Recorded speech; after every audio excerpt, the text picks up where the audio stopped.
should always speak out. I think if we're talking about something like a pandemic or whatnot, something that actually we're looking at the common good, but B, something that could issue a panic. You have to have very, very good reasons to impose gag orders on people. I think it's their right as healthcare providers to speak out on issues that may impact patient safety. Some thoughts there from Albertans on restricting health sector employees from making public comments on concerns, if they have them, about policy and administration, non-medical issues. John, you're a researcher with the Center for Health Promotion Studies at the U of A. I want to read for you another comment we got, this time from the Alberta Primetime Facebook page. In it, Derek writes about controlling voices. If it infringes on patient confidentiality, maybe. But generally speaking, it's frightening if employees are gagged. Encouraging a conspiracy of silence often becomes an opening for abusive behavior. What kind of effect could a direct or even just an implied code of silence have on patients or province as a whole, or our democratic governance? Well, I think, you know, one of the concerning things about the trend that we've seen in Alberta over the past decade or so is the gradual elimination of opportunities for local voices to speak out on healthcare issues. You know, it started with the elimination of hospital boards and public health boards, which used to serve as a forum for local voices to have discussions about healthcare issues. And then we went to health regions, and the health regions themselves then put in these guidelines around how employees were going to be able to speak to the public. The boards were not elected, the board meetings were not really forums for public discussion, and now here we are with one giant board for the whole province, and really there's no clear indication at this point about how local voices will be heard. And if doctors and nurses, which are important local voices, feel for whatever reason, whether it's official or unofficial, that they can't speak out on issues related to the health and well-being of their patients, then I think, you know, we really need to take time to pause and think about where we're headed with all of this. So, Joe, do you think, listening to what John has to say from your position there at the Calgary Rural and Highland Primary Care Network, do you think that maybe there is a systemic problem, just something wrong with our system or processes that's making people feel concerned about being able to speak out on issues? I think, you know, we have to look at the backdrop. We've just been through probably one of the largest reorganizations in Canadian history with the formation of Alberta Health Services. So the whole culture of the organization is probably in stages of early development. So it's good that they're having these kind of discussions and introducing these kinds of things. I don't really, you know, have a sense that there's kind of untoward things happening, but when there's that uncertainty in a culture, then there can be those fears and things kind of overblown. I do want to say that healthcare is an area where we encounter moral distress. Most of the most significant things that happen in our lives, accidents, birth, death, various things, we encounter the health system as Albertans.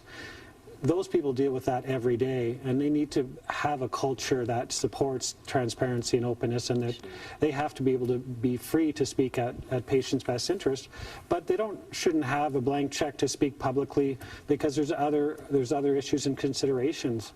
In one situation, some healthcare workers were complaining about a reduction in security at a mental health drop-in center. Well, there's not even security issues there, and complaining about it publicly might put a stigma onto mental health that we're trying to remove. And so all this area is quite delicate. You have to look at each situation. Right. You have to look at patient interest. You have to look at the interests of other parties affected by the messages, because we don't want the message that mental health drop-in centers are dangerous places, that we need security. Right. And we really have to be careful how we're dealing with these things. Very important.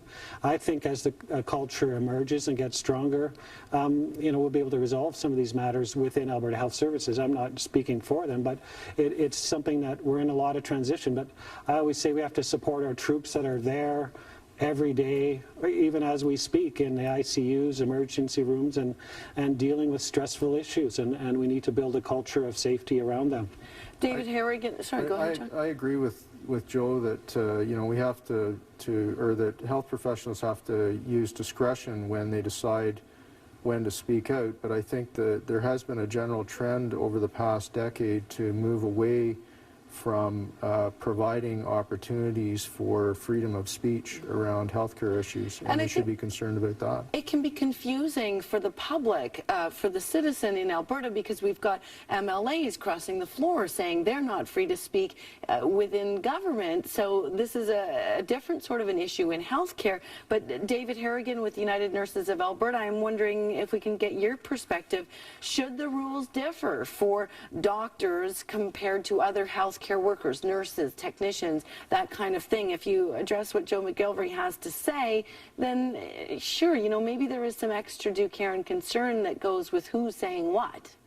Yeah, and I think there is some extra concern that needs to be taken, and I think physicians and nurses are aware of that.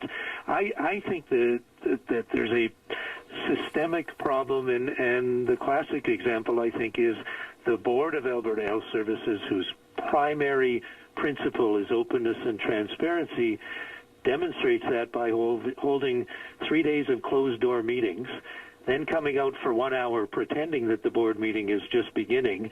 It lasts for 45 minutes, and then they go back in and meet behind closed doors again. And I think that just sends, if that's the signal from the top, it's not surprising that there's confusion below that. Well, because it is our healthcare system, is it not? It's a public healthcare system, not a private company, David.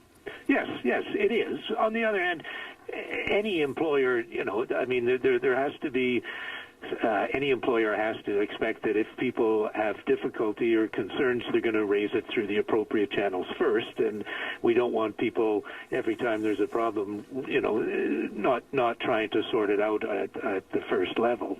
And so we would hope that employees are doing that rather than, you know, just publicly criticizing the employer. John, what can the public do if this is something that concerns them as voters? Well, obviously they can cast a ballot a different way, but in the meantime... Let your MLA know that this is a concern. As an Albertan, are you concerned? Yes, I am. Okay. Joe McGilvery, we'll let you wrap us up. Final thoughts?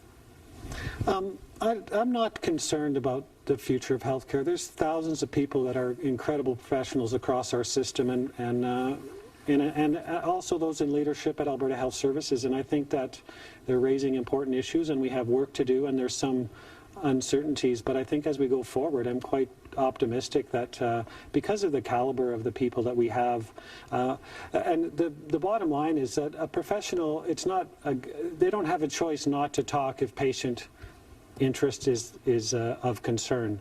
There's no choice. If they're a professional and patient interest is a real concern, they can't be a professional and not speak. So there's an overriding thing there that we have to make sure we always are aware of.